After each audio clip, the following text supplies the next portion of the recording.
So welcome everybody. We're right in the thick of it now.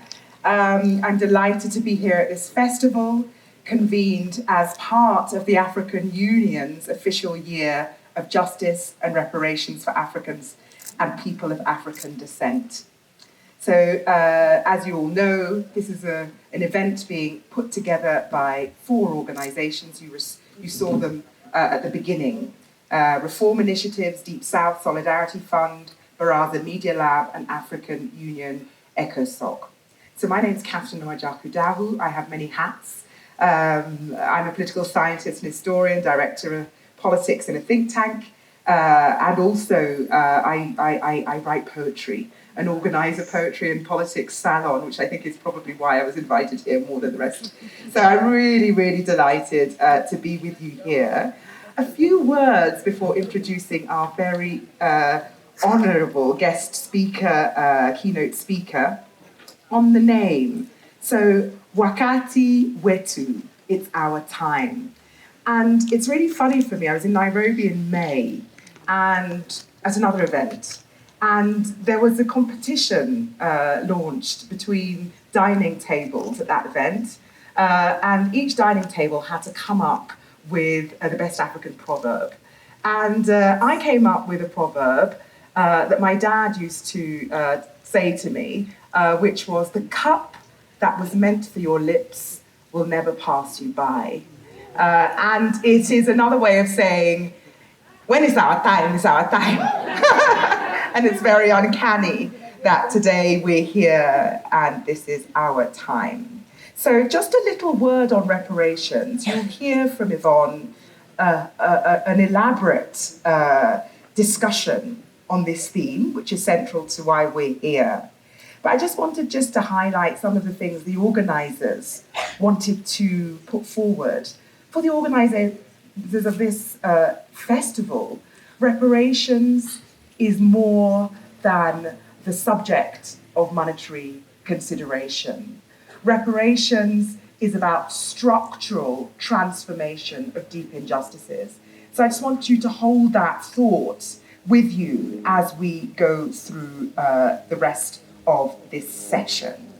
And finally, while you hold on to your seats and wait, I just want to say, it's very difficult to introduce someone of such renown here in Kenya.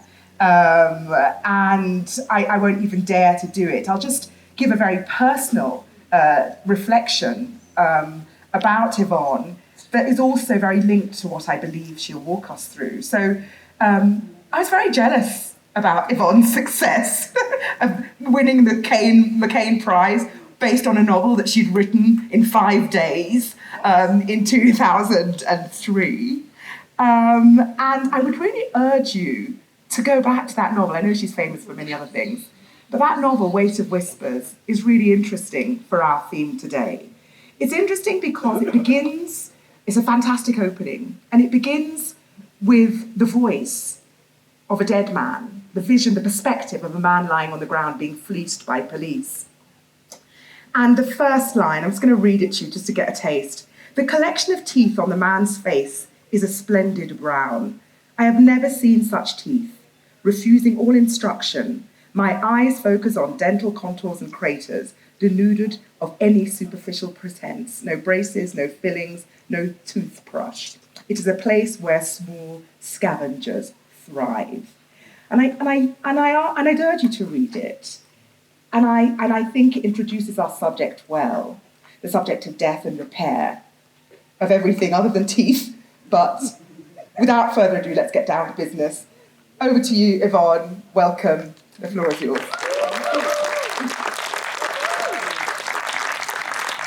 Thank you. Let me get my notes.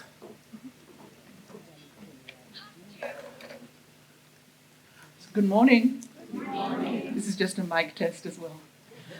Thank you to all who summoned us here for this sacred moment.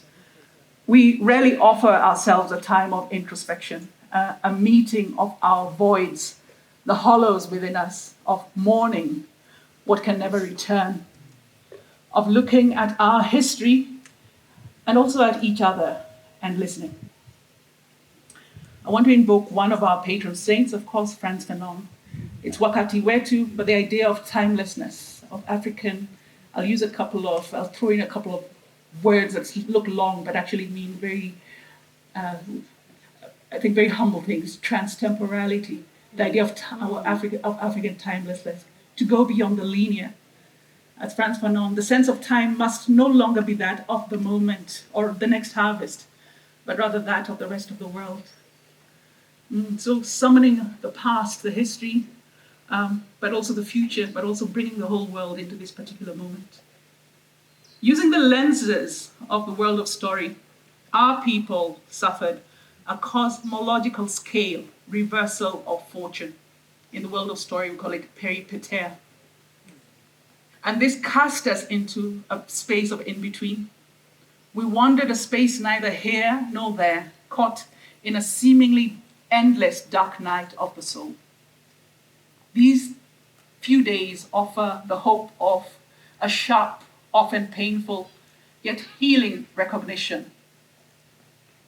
Here, the protagonist, that's us in a story, meets the truth of ourselves, the truth of others, the truth of our fate. And we also face a choice: to cling to the familiar or step into the battlefield of the self. We also begin the process of making peace with the long shadow of death, metaphorical, figurative, and real.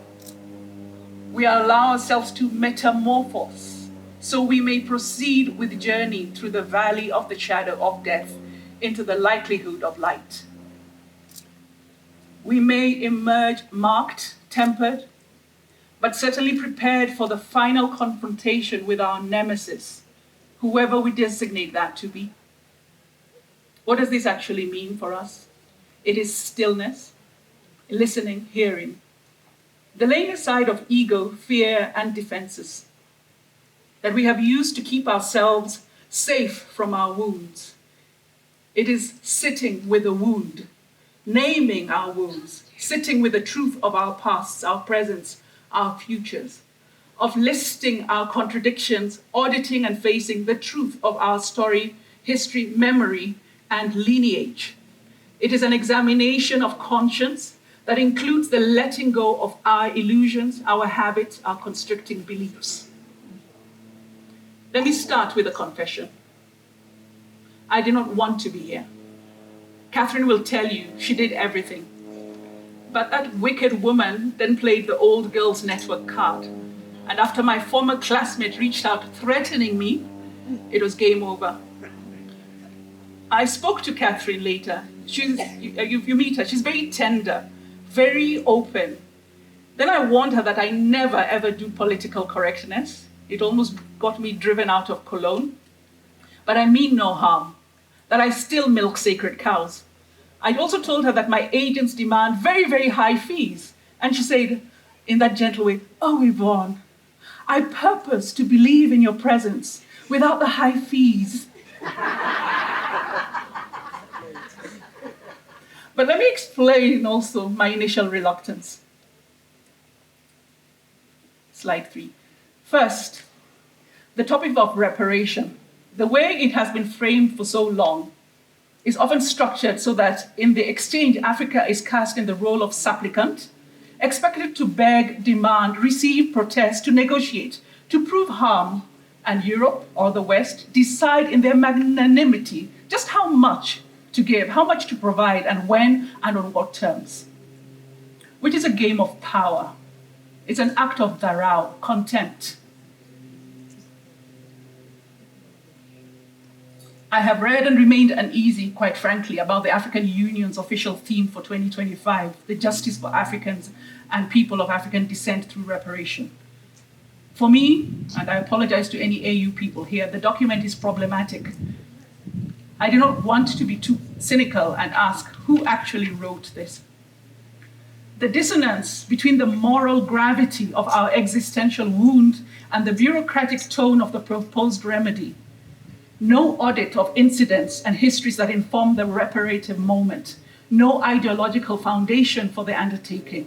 I shudder at the risk of technocratic redomestication of moral catastrophe. Lofty phrasing that betrays the wound it claims to heal. The conflation of notions of repair, fixing something, with reparation, redress for wrong, is rather concerning. For the record, this presentation is about repair, while alluding to what it means for reparatory justice. The document was about development speak, not grief speak. Listen, and the African Union should understand this better than us. The African history cannot be collapsed into strategy where dehumanization, racialization, plunder, cannibalism, trafficking of humans and organs, the appropriation of African patrimonies like coffee, enslavement, the erasure of kingdoms, nations, and epistemologies, the gross ecocides, and ongoing vampirization of life becomes development constraints. Or is mainstreamed into programs.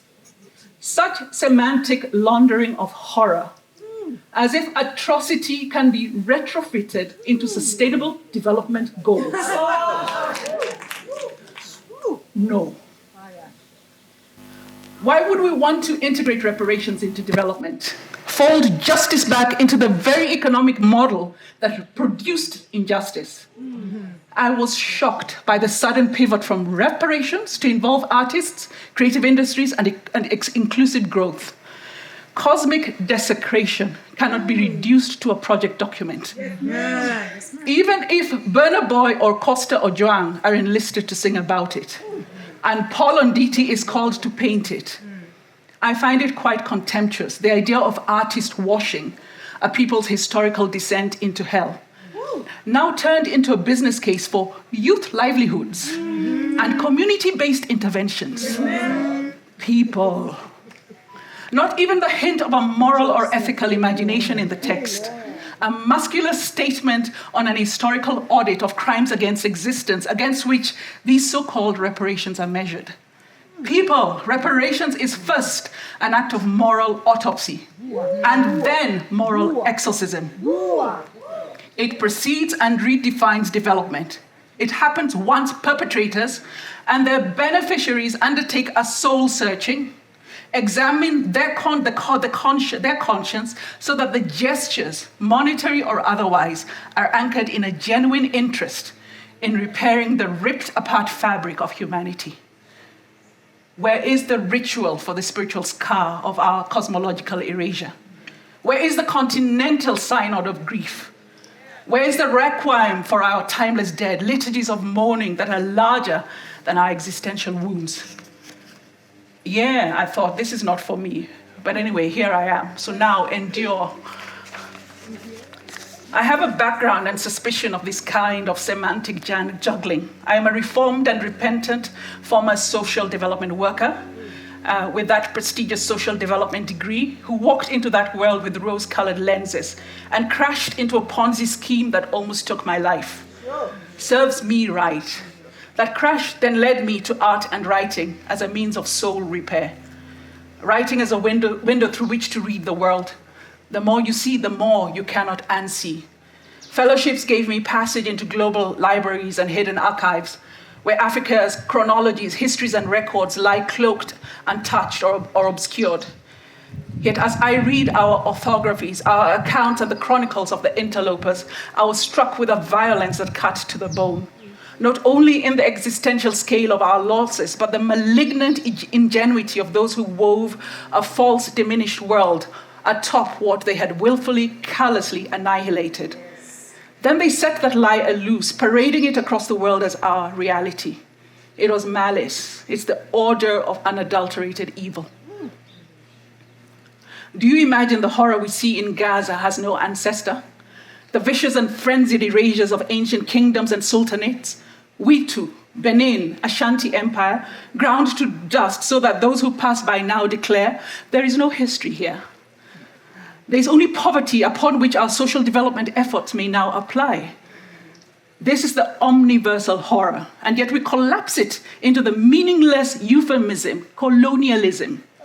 A word too small, too tidy for a catastrophe that tore the sky, the earth, and the soul itself. At some point, we awaken to the shock. To be African is to live within a mythic nightmare, a sticky spider web conjured and sustained by those who still war with us, though we do not call it war. For a moment, we may wonder as if there's something wrong with our souls, as in the spirit of our continent, in the rot of our politics, until we realize we're entangled in a system that has built its identity and reason for being on the negation, projection, accusation, and the feeding on the shattering of the other. Apart from our day jobs, we operate as closet forensic pathologists, detectives, exorcists, tomb raiders, archivists, therapists, priests, dirge singers, doubters, gaslight whisperers, explorers of ruins, mystics, lawyers, crime scene investigators, prosecutors, auditors, musicians of sad songs and perpetual revolutionaries, subversives or philosophers. Many of whom, having worked in such places, sooner or later have to visit therapists, psychiatrists, shamans, priests to ask, is there something wrong with me?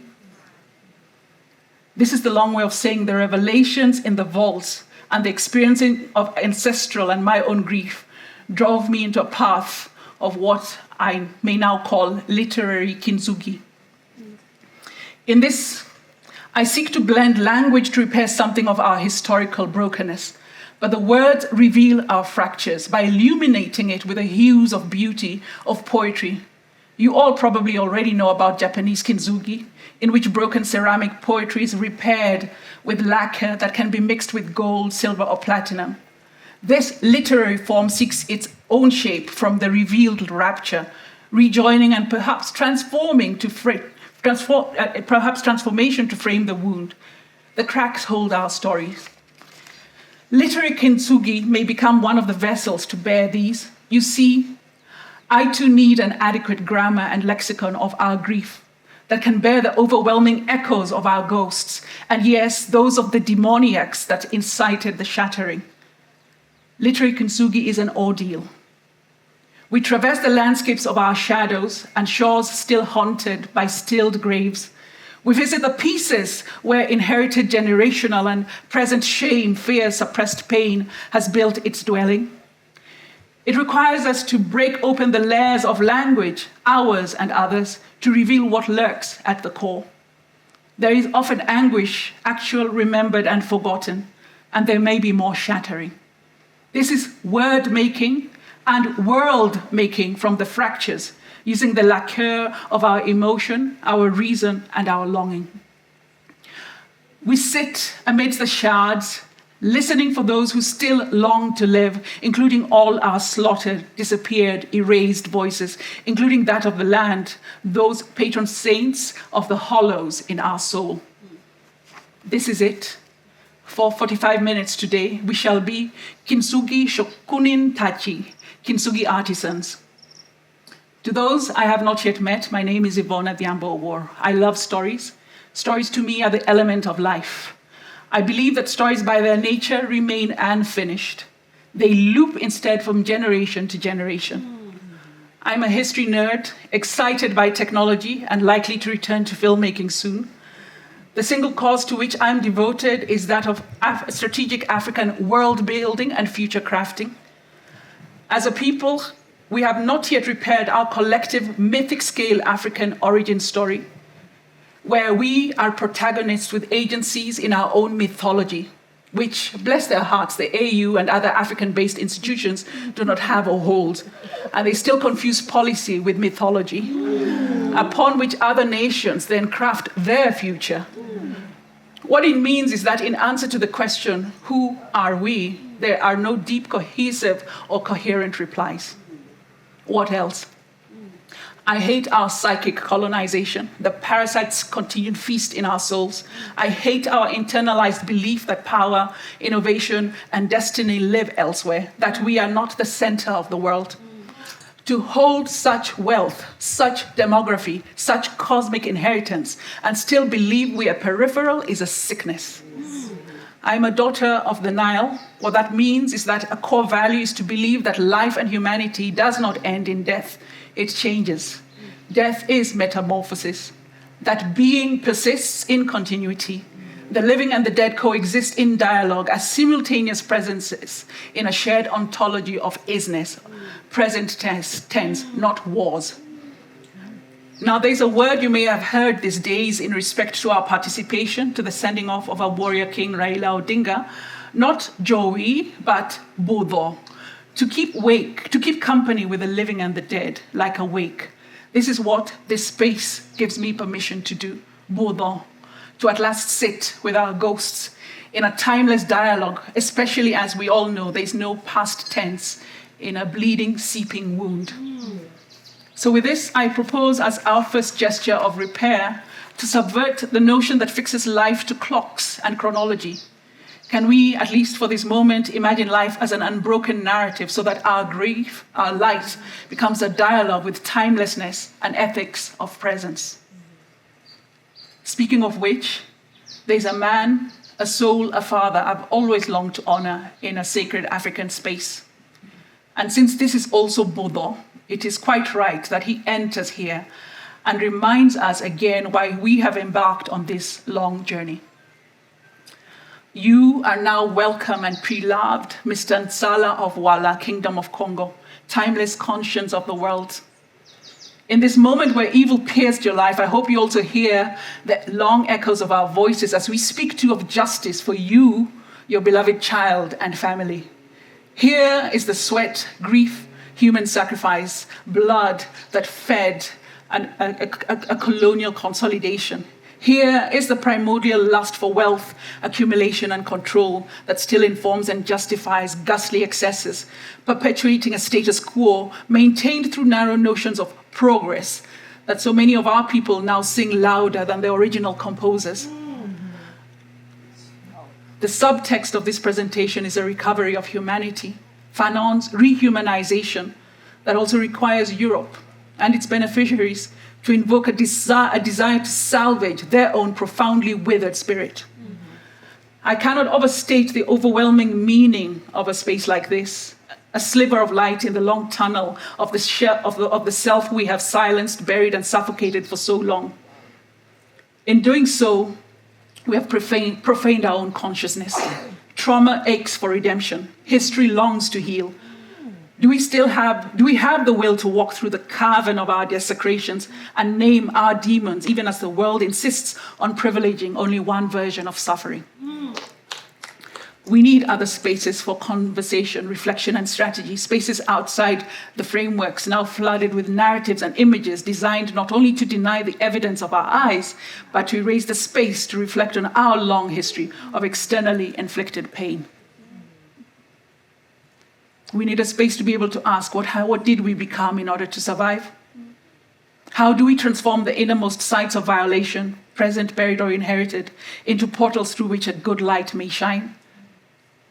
It is here, in this awful furnace, this beautiful place, that metamorphosis into resurrection may begin. What does it truly mean for our million-year histories, cosmologies, and civilizations to have been erased, burnt, stolen, for our lands to be devastated and remade in the image and likeness of a gross, violent, mediocre bunch? The same who build systems that teach us our worth depends on the predator's approval, that the murderous world they project should be our highest aspiration, that their inventions, democracy, governance, human rights, are the only legitimate languages of civilization. And now, what's the latest one? Yes, rule-based order. Is there an African historian in this house of repair? What testimony does Mr. Nsala give today to architects of order? To those who claim civilization as their inheritance in the dread silence of a father made helpless by violence, staring at what could not be named? Because, my dear, this is where the archive, the ledger begins, in this unbearable stillness. Do we recognize the robbery of our imagination itself? 2 million years of civilization achievement reduced to the claim that every African was an illiterate, clueless entity playing drums and dancing around fires day and night, waiting for European enlightenment. So later, and this somebody actually said, one of us will have the audacity to say, at least they brought education, commerce, writing, religion, and good manners, decorum.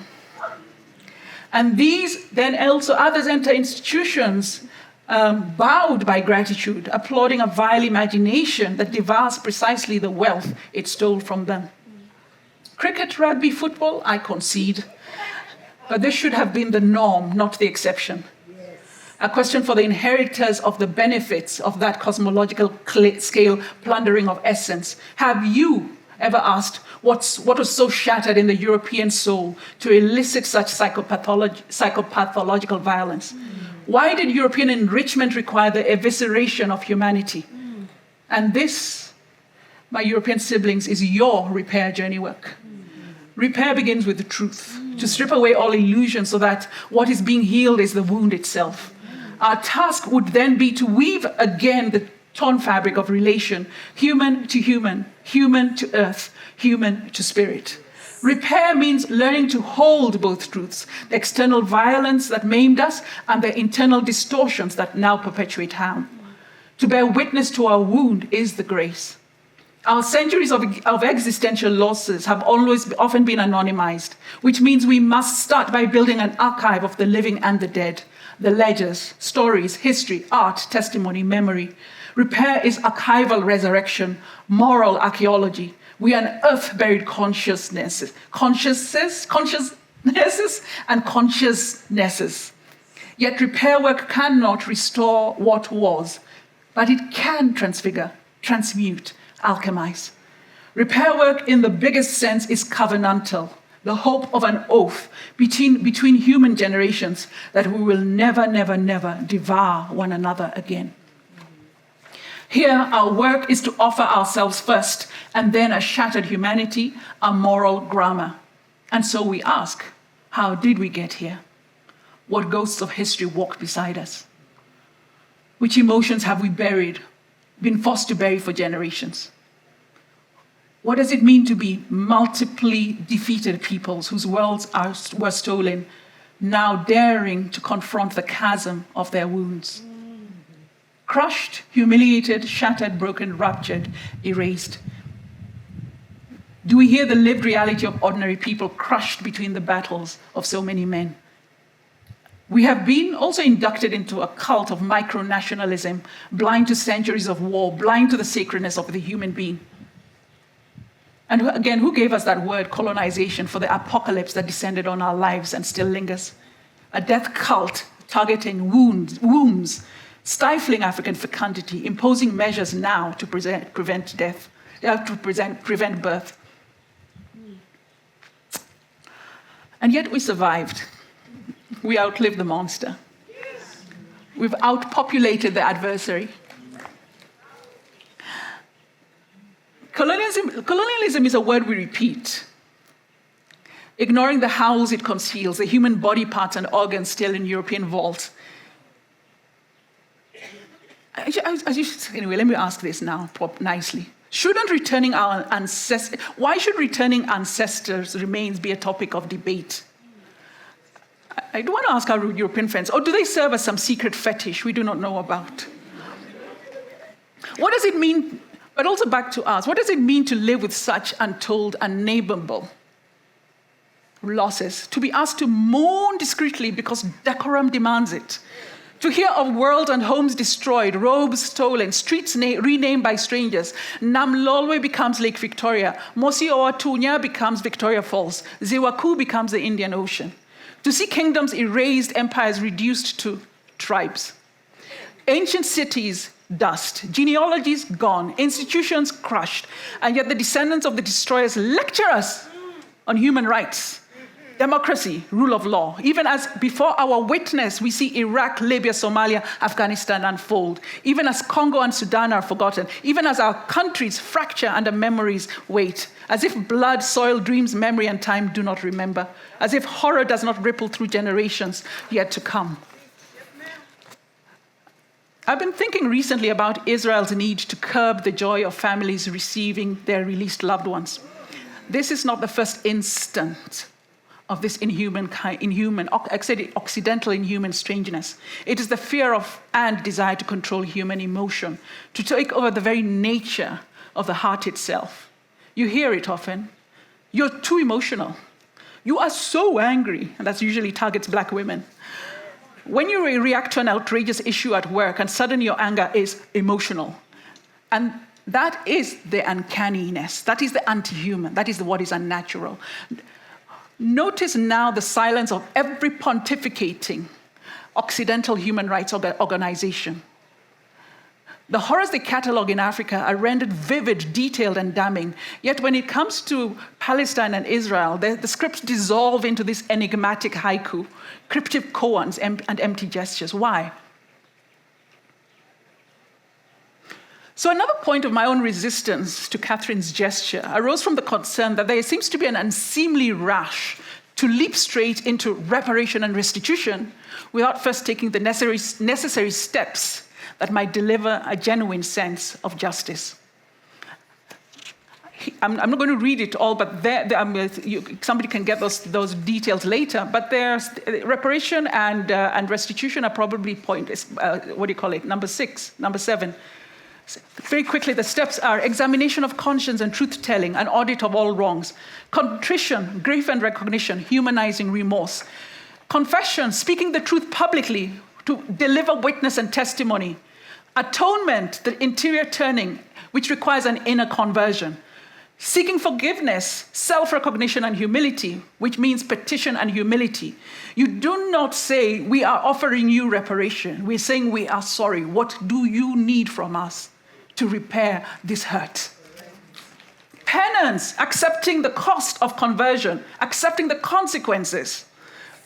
Then reparation, rebuilding or restoration, which is moral and social restoration, and is long work about that involves the weaving what was raptured between and among human beings. This is a step-by-step process, and no people can return to fullness until they first speak the unspeakable among themselves and with those who are implicated in the horror. There is no repair or healing without walking into, around, and naming the wound in its fullness. Now let me approach the next part with tenderness, with grief and delicacy. And if anyone is triggered, may they find caring in this place of our wound showing. The flagship deed, act, and ritual of the European age of atrocity is, and I say this with pain, the rape, physical, spiritual, and psychic rape. It is the weapon, the tool, the habit that does not speak its name.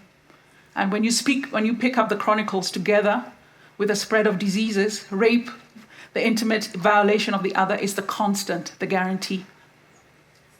You see, it delivers shame. It delivers doubt of humanity. It delivers silences. It delivers muteness. It's not merely conquest, theft, or domination. It is intimate and violative aberration. It was and remains a war that invades the most private and intimate sanctum of a person's being, our body, our will, our dignity, leaving trauma that's not just physical, emotional, and generational. It's trauma that lingers, that becomes a ghost. No one place that these have passed through have been left untouched by this abomination, not a single one. It does say more about what happened in the lives of such people to standardize this psychopathy. Yet still we ask, dear ones, how do we repair the stained essence of being? How do we heal what we purport not to see? It is one thing to speak of the external seizure of land or labor, but what do we do with the penetration of the interior worlds? The psyche, the soul, the imagination, the spiritual self-definition of entire peoples. A violation of will and consent, a desecration of sanctity. How do we restore right relationship and return from living out of desecration? Is shared grief, shared ritual, and acts of justice enough? Is it enough to proclaim we are the ones who walked out of the tomb, the race who survived? We are still here. Is that enough to make peace with an age of atrocity that defiled the core realms of human identity, consciousness, relationship with time, life, and worlds, that raptured selfhood and reprogrammed reality itself? Ontological violations, a theft and invasion at the very level of being. Is that 5 minutes? I've just began. possession, absorption, coercive entanglement, where our existences are turned into a debt owed, the violators now presenting as enlightened philanthropists. How, my dears, do you repair a shattered soul? What do we do when the core is consumed, profaned, and desecrated? Even in the realm of the alleged post-colonial, we live in the aftershocks, a people grappling with inherited shame, internalized self-doubt, self-loathing, and the futile urge to escape their own skin, pigmentation, and hues.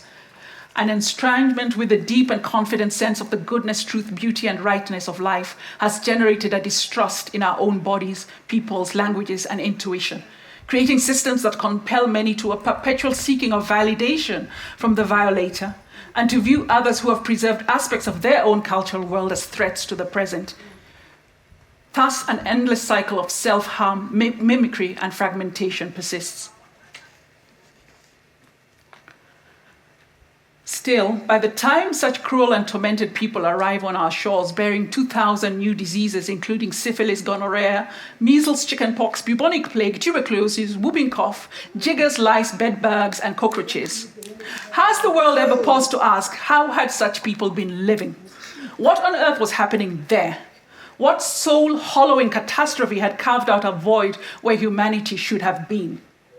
By the time a people as a race turn harm into habit, torture into culture, torment into entertainment, all the drawing and quartering of bodies, the cannibalizing of children, the theater of cruelty packaged as civilization, what moral and spiritual wounds must already have been festering there?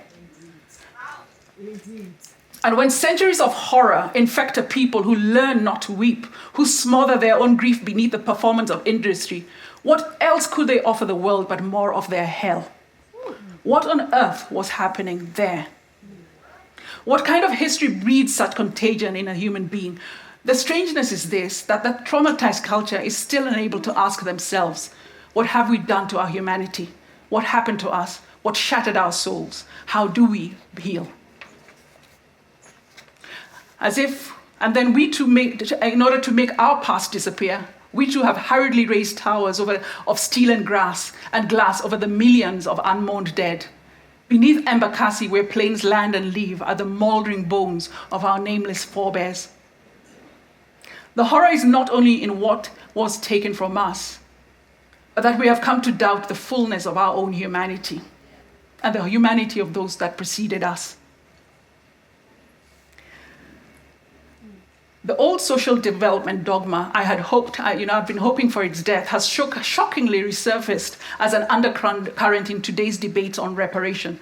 Who knew it would reemerge like a tokolosh, cloaked in the robes of restitution? And why is this useless model of growth reinserting itself into our futurities? And who is letting it happen? How are we trying to fit our vast capacities into a system that feeds on debt rather than production, limiting us to diminutive notions of development?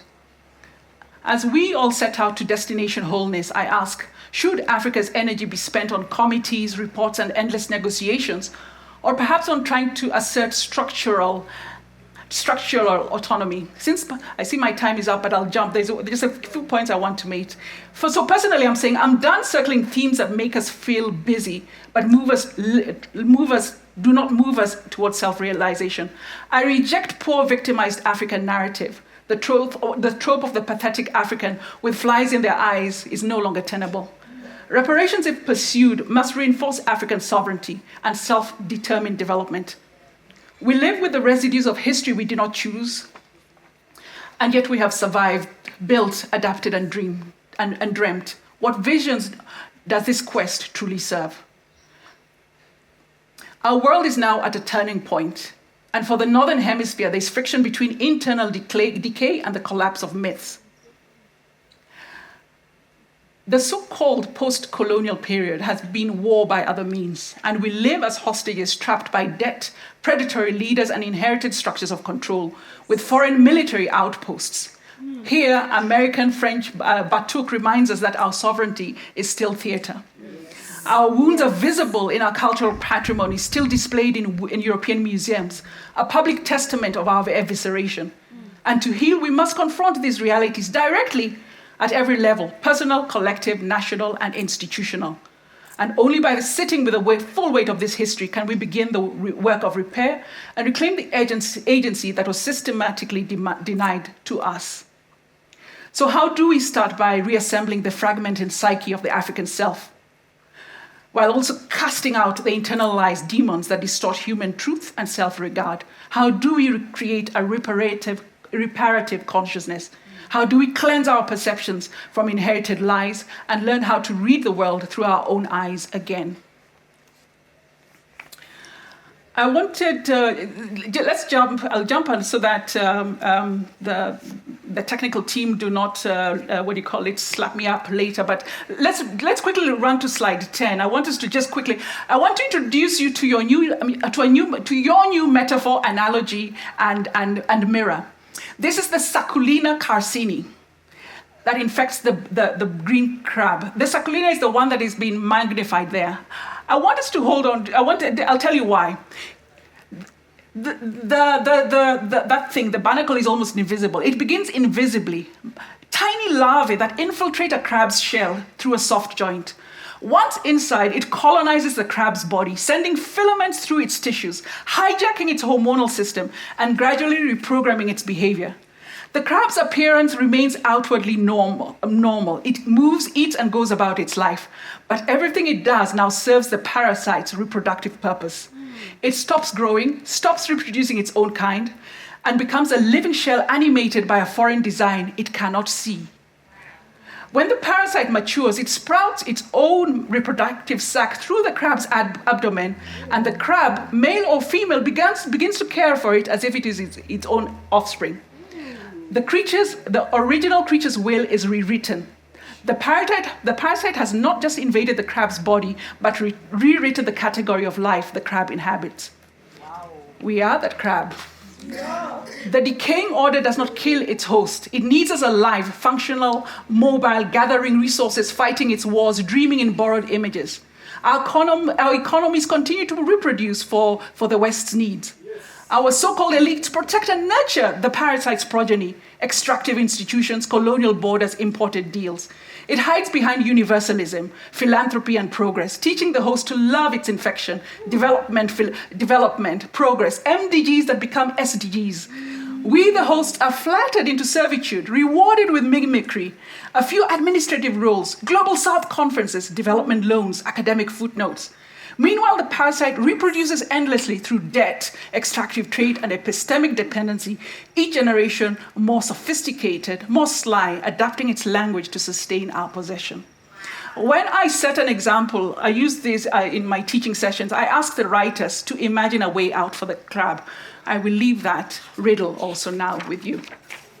I will now, and I've skipped a lot, so let me just touch very briefly on the show the ledger part. My contribution to our repair journey. The European age of atrocity, I think some of you call it colonialism, I call it the European age of atrocity. The catastrophic outrages were not merely acts of human savagery, of moral decrepitude and psychopathy. They were also manifest through acts of commerce and corporate. So just jump to the next, the finals. Yes, okay, let's stay there. It was run through the ledgers of corporate enterprises chartered by European states. The perpetrators were registered entities under European company law, governed by directors, shareholders, and boards, who declared profits, filed accounts, and built what we now call the modern wealth of Europe. These companies were established under royal charters or company law, issued shares to private investors, declared profits and losses, and paid dividends derived from African human, mineral, and agricultural exploitation. Here's the point I want to make. The imperial economic infrastructure remains legally traceable to this day. The evidence sits within company registries, bank archives, insurance underwriting ledgers, and shipping manifests. Many of these companies still exist today, hiding in plain sight. Some through mergers or name changes, others absorbed into modern multinationals. And because they are juridical persons, their obligations do not die with time. They endure unless explicitly extinguished by law, which to my knowledge has never occurred. So as part of reaching for financial and economic repair, let it not be said I'm not practical, I propose for us a healing forensic accounting movement. designed to audit, identify, and quantify all those unsettled debts, our unfinished business with empire. Not compensation, just a settling of the business accounts and outstanding payment from those trading with stolen goods. Legal precedent exists. The Nazi gold and Swiss bank restitution cases establish the right to trace corporate complicity in historical injustice. I'll skip all the. I looked it up. We've got very firm grounds. The UN Guiding Principles on Business and Human Rights is another. So corporate accountability is perpetual. Legal personhood outlives human lifespan. Obligations remain enforceable when harm can be quantified. I don't know why we haven't done this before. Modern forensic economics allows us to calculate 500-year-old unpaid royalties, interest-adjusted profits from coerced or enslaved labor, the outcomes of systematic underpricing of raw materials, and recompense for environmental externalities that continue to poison our people and land. You wanted to know how to repair African moral and political sovereignty? Here is one way. It's not revenge accounting, it's just business. Right.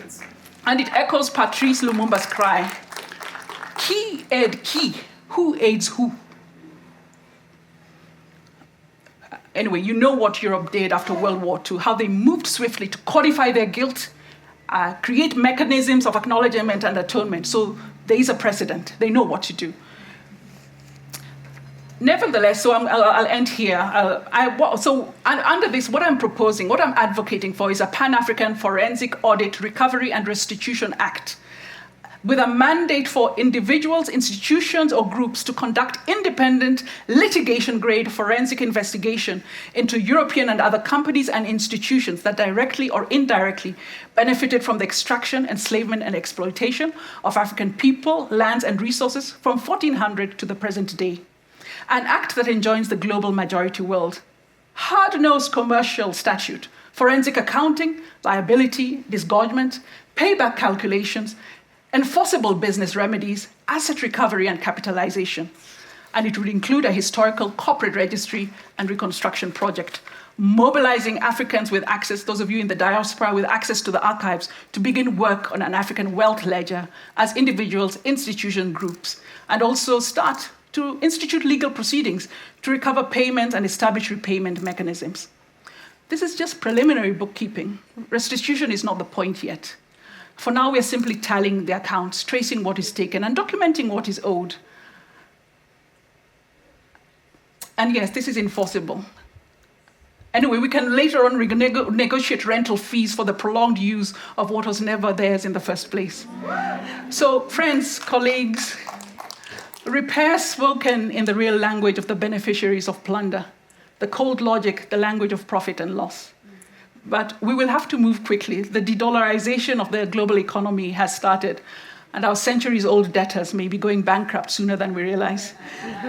So with that, I now wish you a most resonant, reparative, and healing encounter. Thank you. Wow.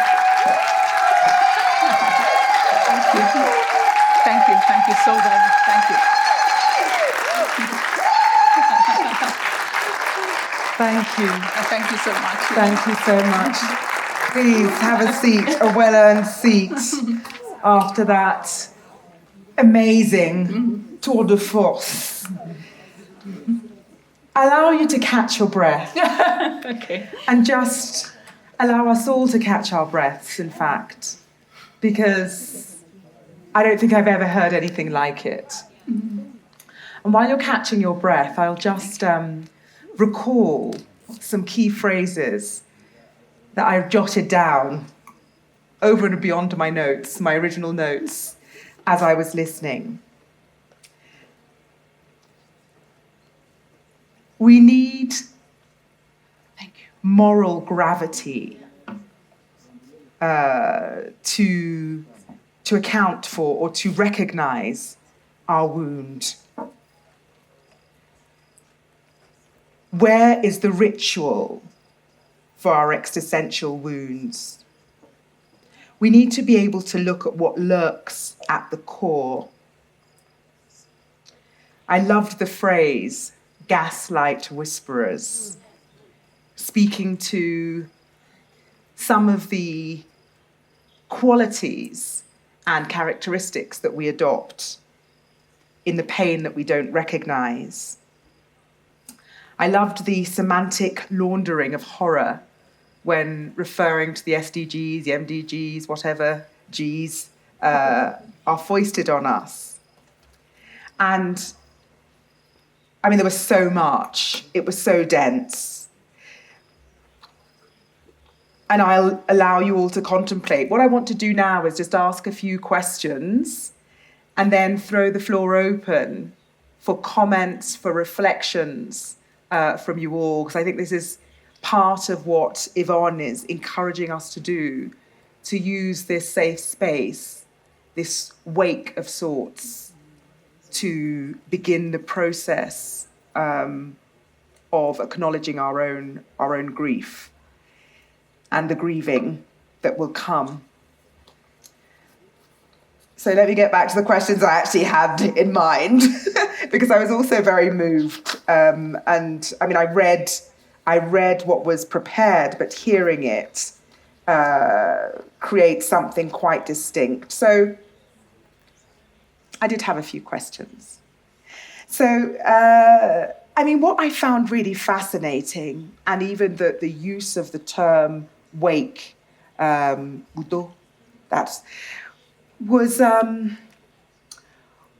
really not just fascinating, but disturbing.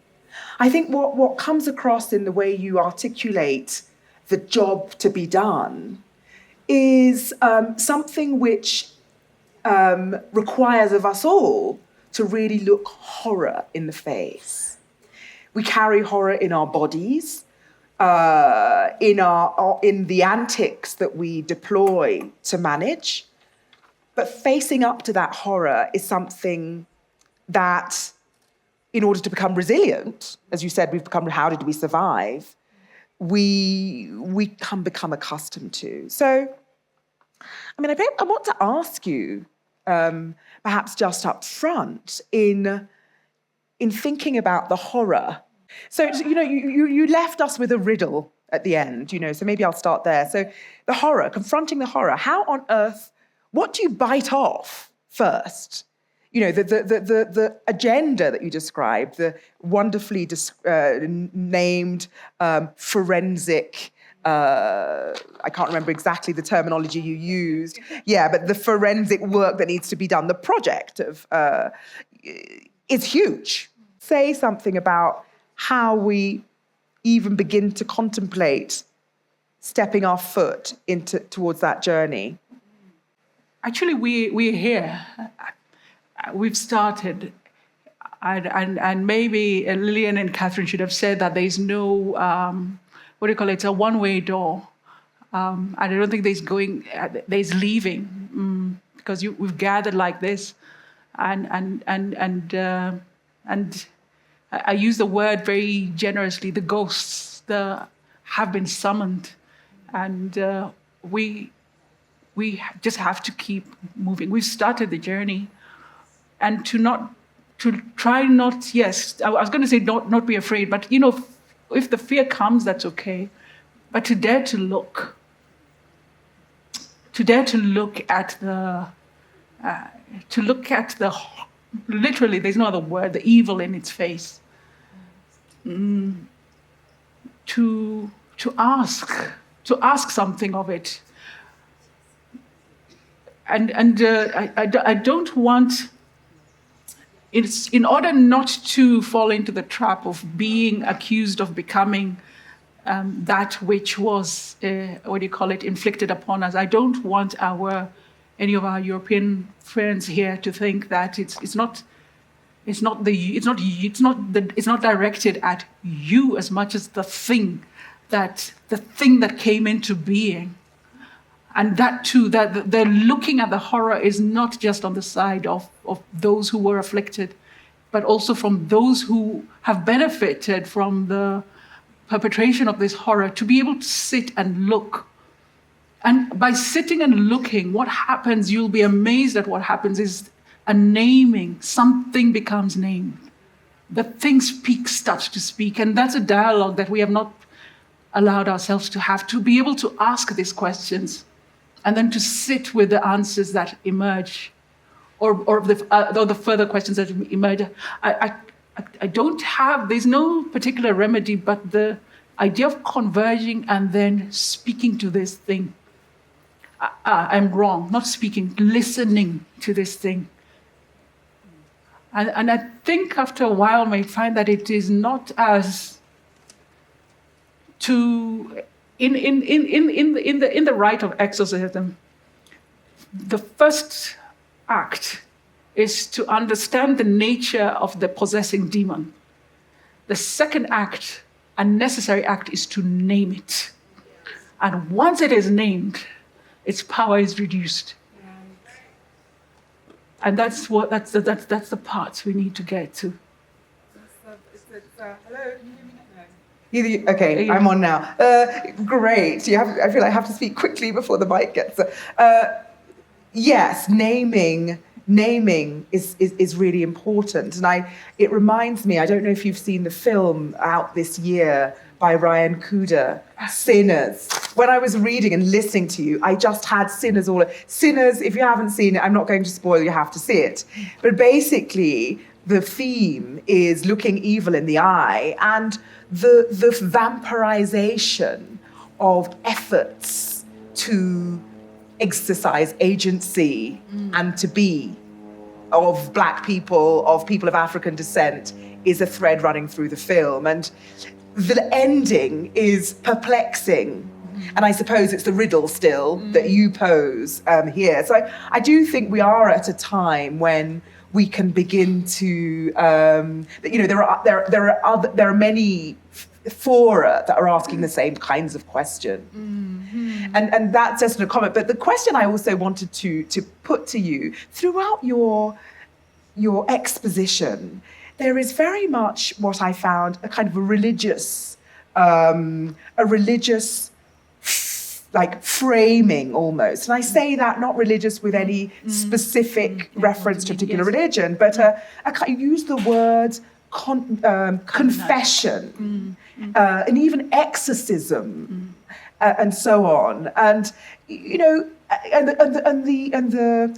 approach, the 5-6 step approach that you say has to begin with looking the evil in the eye and documenting, accounting for all the wrongs. Do you feel, what are your thoughts on that? Is it because you're religious? Do you have a religious kind of background? What are your considerations there? Or does that sound strange to you or familiar? No, not at all. I'm inspired by one of our young philosopher thinkers, Joe Kobudi, who opened the sense of my heart when he said, colonialism was a theological project. It was a theological project. The replacement of God with a kind of the idealized white man. So the entire thing, once he said that, you could suddenly see, okay, development is the continuation. When we talk about white saviors, it's not a cynical thing, it's a real thing. But in order to tackle this theological project, you need a theological approach. You need a theological approach to a theological problem. And I've always been struck by how many of these kind of conversations that, similar kind of spaces, the idea of what underpins, underlies, undergirds the infestation that spreads into the world is secularized in a language that is, in a kind of grammar that's given to you. This is the language you're going to use. You're going to say decolonization, but you're not going to open up and say, what does it mean to decolonize when the kingdom of Benin was literally an immense kingdom that had a great wall, bigger than the Great Wall of China. Anything that comes in this moment, it's right, it's okay. To allow us this moment of pause, it's okay as well. So to uncover I kept looking for the word, the cosmological scale of assault that the continent and its people endured. The rewriting of reality was so intense, it was apocalyptic. There's no other word for this kind of experience. But we're always encouraged to use the smaller, politer, mannerful word. Yes? But that does not get into the gut and the soul, does not allow the grief, the legacy, the long resonance of Mr. Nzala. I'm sure you know that, you all know that image of the man who's, the story of Mr. Nzala. Yes, please say. Yes.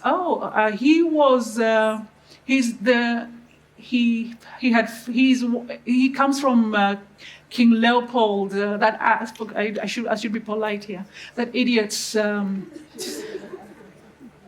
time. Mr. Nzala was his daughter. His 4-year-old daughter was killed and her hands cut apart.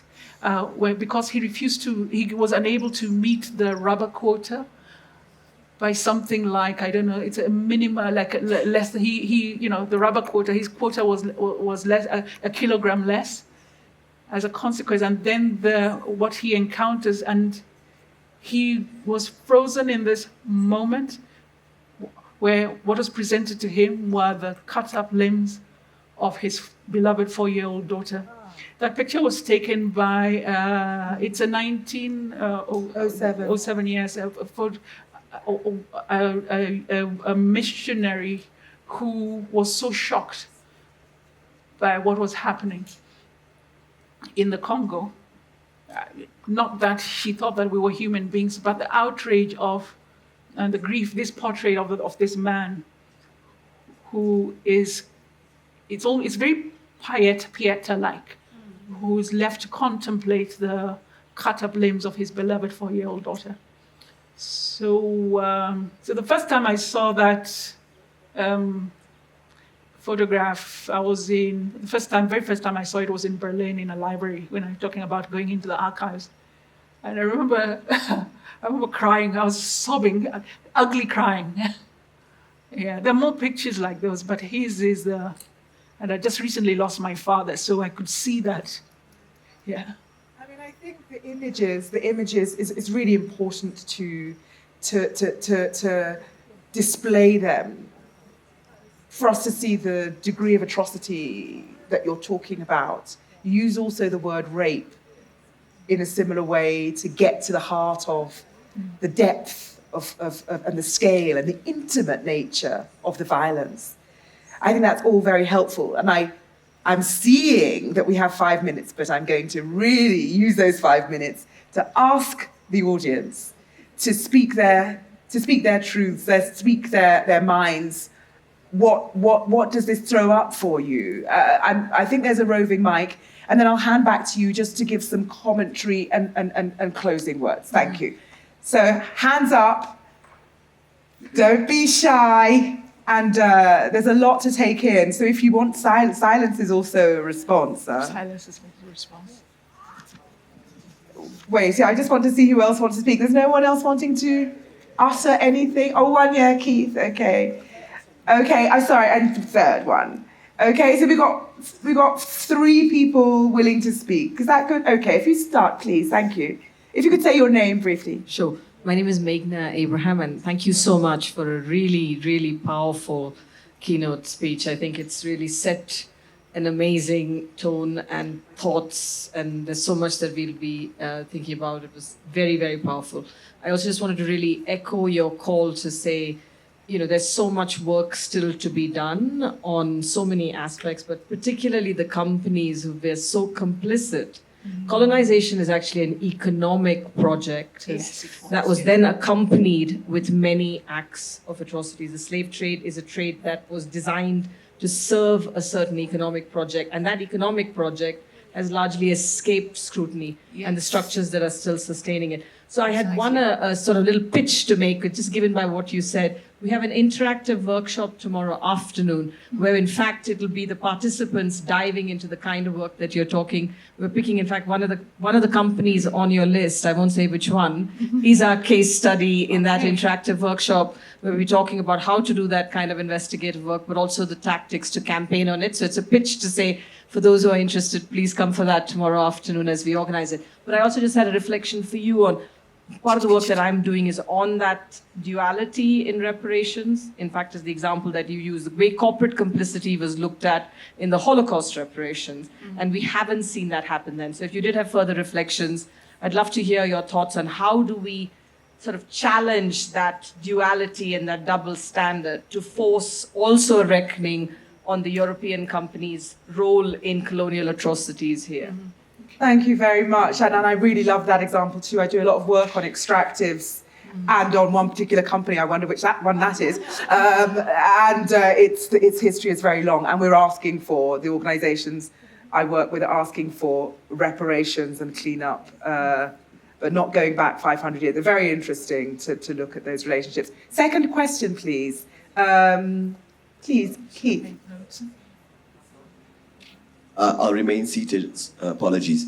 Good afternoon. My name is Keith. I'm a descendant of the Nama people murdered by the Germans in 1904 to 1908, but the genocide continues in more interesting and more nuanced ways.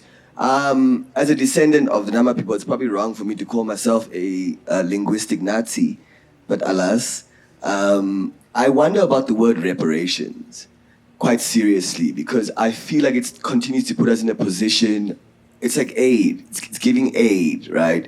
So I wonder about words like restitution, for instance. I like restitution more than I do reparations because it gives me kind of agency to create either a past reality, a current one, or a future one, all of them together as we interrogate African time or what time means for Africans. So I just wanted to ask, but I didn't know I was your fan. I just found out, but we'll take that up later. I just wanted to ask you, is there a consciousness around language that needs to be reawakened in how we talk to each other? And since we being very open and confrontational somewhat, which I think is the necessary energy to have, as long as it's done in respect and love, should we think about even calling this festival a reparations festival or a festival around conversations of reparations, when that almost creates an opening for the unwanted one, the other, in this context, to come into the room and have some kind of say in what the future should look like. And I say that because as Namibians, we're going through that right now with the German government, giving reparations in the form of aid, and then that being at the disposal of the government to do with it as it please and run its neo-colonialist black bourgeoisie agenda in the country, right? So could you speak a little bit about the importance? I'm also a writer and a poet, and I wanted to know, these are words, restitution, reparations, what are the others? Reconciliation, that one I'm not ready for. So yeah, maybe just speak to us a little bit about the R words and their place in our struggle. Yes. Thank you. Thank you very much. I did note down the R words. There are a lot of them around, vying for space. And let's talk about that. You do a lot of work in terms of the vocabulary and grammar. You spoke of new grammar required. And then there was one question from the lady here, and then here. So who's got the microphone? And the gentleman, oh gosh, everyone is, time's up, but now everyone wants to speak. Okay, so I'm going to take three. I'm going to take four, but it has to be really short, 1 minute, no more than 1 minute, please. Okay, so who's got the microphone? Okay, if you just speak 30 seconds, 1 minute. Hi, good afternoon. My name is Jahira Wagari, and I am so grateful that this conversation has finally come home. It's a much needed one. I am a child of this land, and sometimes we don't talk about the necessary things. Thank you for naming that it has been about business. And with business, there is also allows space for us to acknowledge our emotions and also put the emotions aside and talk business, like they did when they were cutting up our land and our people. And your presentation made me think about a book called Sing Your Song by Professor Suki Mwendwa, which is actually struck by Nuria. And he talks about really that process of also bringing in our ancestors and how that process of reclaiming even our own spiritual practices, what does that look like? Because there are also, even when we think about the grief and the loss that we've just experienced in the country, we've also lost a lot of our own rituals around death and dying. And the last 1 week in Kenya has really shown us how much of that we have lost, that so many of our people, like my Agikoyo people, think they did not have rituals. Here we are, shock on us. But so also those are part of the ways that we go back to it, to reclaiming and appreciating that other people are really out here reminding us. Thank you. Thank you very much. This is the child of the Nile, so some of those comments really echo. Okay, the lady over here to my right, then the gentleman to my right, and then we'll have, I think, the last word to the gentleman with his hand up there. Thank you. Hi. Okay. Okay, so my name is Nyanchamo Kemo. First of all, thank you. Thank you. It's one of the most amazing speeches. I mean, did you see me do that constantly? I just want to jump up and down. I'm 60 years old and I'm like, wow, you've just spoken like an elder. Thank you very much. I'm trying to be very short. I've got 1,001 things to say, but then I've got like 30 seconds. I just wanted to reiterate what you said, not only about the fact that this is all about business and we have to deal with it like business, but also it's theological and we have to deal with it from the roots. The mindset that set colonization in motion dates back to more than 2,000 years, the time of Descartes, when they stripped God of his autonomy to ratio and placed it on the Western man. The first victim of the rape is Mother Earth. She ceased to be an essence and she became an inanimate thing to be raped over and over and over again. The second was a Western woman, who is still being raped to date and doesn't know that she's struggling to decolonize herself. And they did their practice all over Europe. And when they mastered the art, they came and dumped it all in, but they cannot say they don't know. So they are suffering from Machusen by proxy. We have got 4 clusters that are manipulating us. You've mentioned them. Others are like, wingmen and wingwomen. But we've got the church, the royal house, the state, and the bourgeoisie, the grand bourgeoisie, the multinationals, the Rothschilds, and so on and so forth. They are manipulating their own people and our own people. They are shifting the goals all over the place. And they, yes, can be traced back because they have got money in the pocket. All these other Caucasians, white Caucasians, they are just Machusen by proxy. They are being manipulated into thinking that they are earning anything. I asked them, do you have money in your pocket? No, you got a road. You got a road, a hospital, or whatever. Yes, you're benefiting sidelines. So here is where I feel that AI is their beast. Because with AI, with all this energy we have here, we can trace it back to them. Your idea is fantastic. Thank you very much. Thank you very much. Thank you, thank you, thank you. I want to hand over to the gentleman with the microphone now. Thank you. 1 minute, please. Okay, thank you very much. My name is Daniel Olekipilosh. It's not working and we can't hear you very loudly. Yeah, my name is Daniel Olekipilosh, the cultural chief for MA. And from your presentation, I just got something that rushed into my mind. And just recently, 2023, we had an engagement, a conversation that we had with a certain museum, a museum called Beat Rivers Museums, Museum of Oxford. And we found a lot of looted, a collection of looted artifacts from the Ma community. And elites from Ma community engaged, started a journey, they followed up. And one of the things that was challenging, these people, they have stolen our story, they have stolen our inheritance, they have looted. And actually, they put them in the shelves of their museums. But one thing that is becoming so hard, and I'm happy that you talked about the audit. When they stole it, they are so clever. They created policies, the return policy that says, if I hold your artifact for 40 years and you've never come for it, the ownership ceases. So what happened to what you're talking about now? They took all the treasures that you're talking about now several years ago, but they created a legal framework to protect. And now they are telling you they are no longer yours because you took so long to follow. And so those are the things that, to me, we need to talk about. To be honest, we've cried enough, and now we need to wake up, but we need to begin from there. Because you can imagine right now, if I go to look for the bracelets of my ancestors, they tell me they are no longer yours. Who gave them? So probably you comment on that. How are we going to, go about policies created to bury or as barriers so that whatever we are talking about, so today if you confront them, they will burn your feast, you'll never even travel. And so those are the things that we need to ask ourselves so that as we move, we begin from the basics. Thank you. Even as we take the inventory of what is stolen, and then the other thing is about how do we quantify our stolen cultures? How do we quantify our stolen identity? How do you quantify all those things? Because they have taken and now it belongs to them.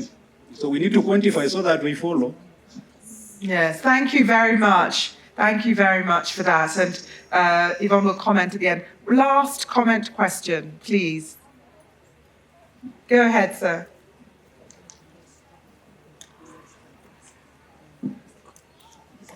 Done. Yeah, we're wrapping up. Thank you, ladies and gentlemen. Thank you very much for helping our minds to be reminded that our ancestors, like Wayaki Wahinga, had insistently refused to hand over any grains to a Mr.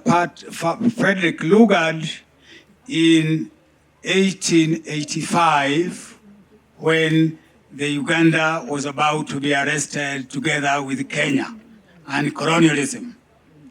The first thing about this situation, and I'm very glad that the lady who was speaking has noted what I had also noted in the Congo cases, where amputees lost their hands. In Samia, in Kenya, the smiths who were creating jebes or hoes were also amputated because they were competing with the growing European industries, and therefore they had to oppress our industrial growth.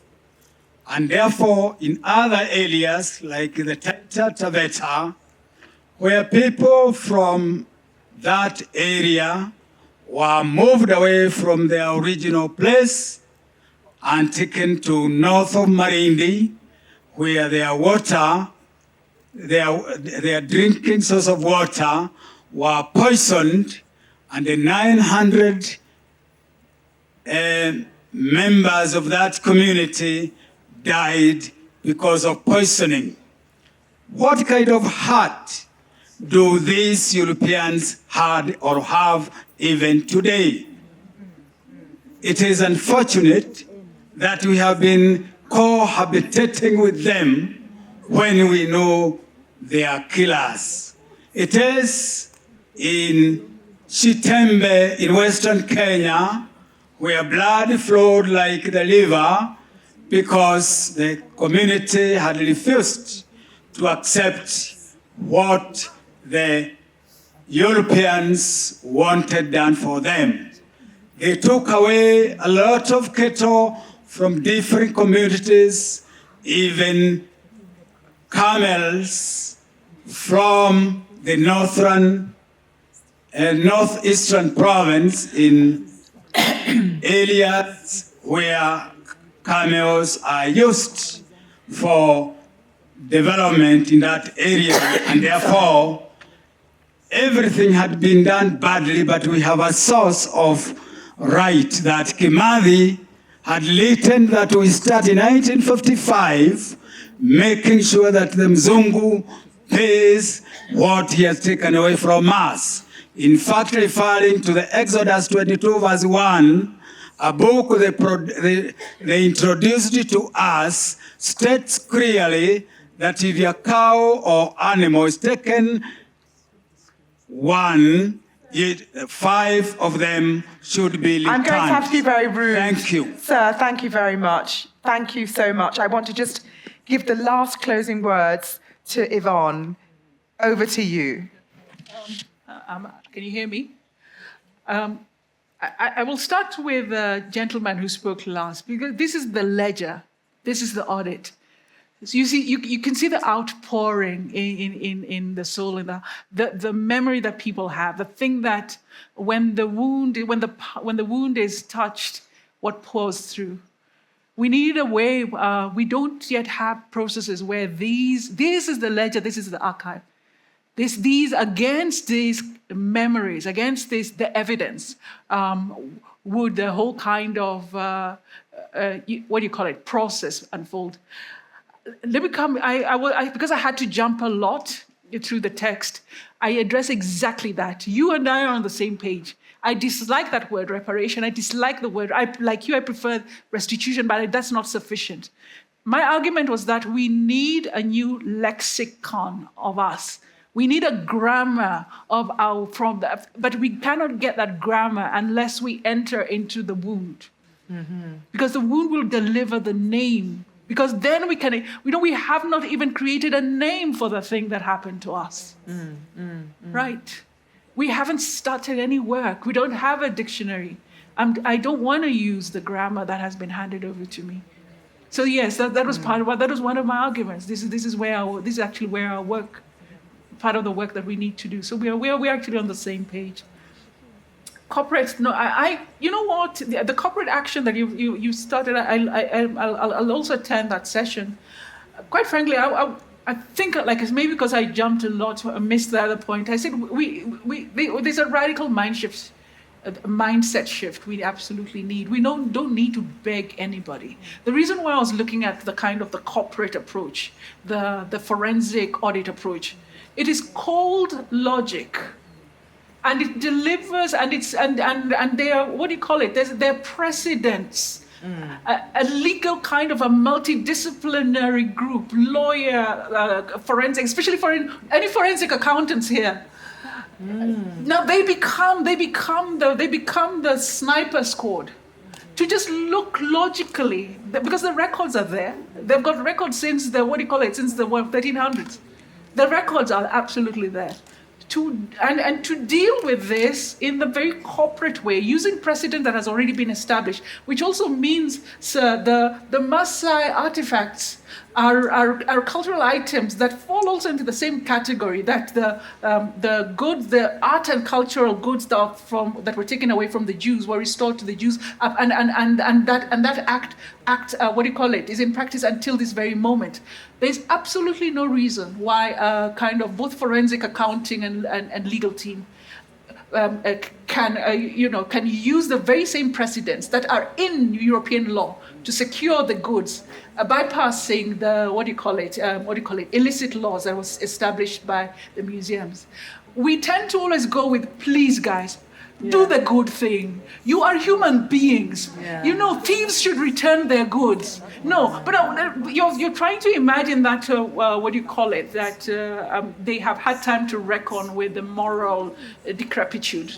No, if they haven't, then let's speak the language that such entities understand, profit and loss and law. Yeah. Okay. Have we? Have we answered? Yes. Okay. I think we've answered every time.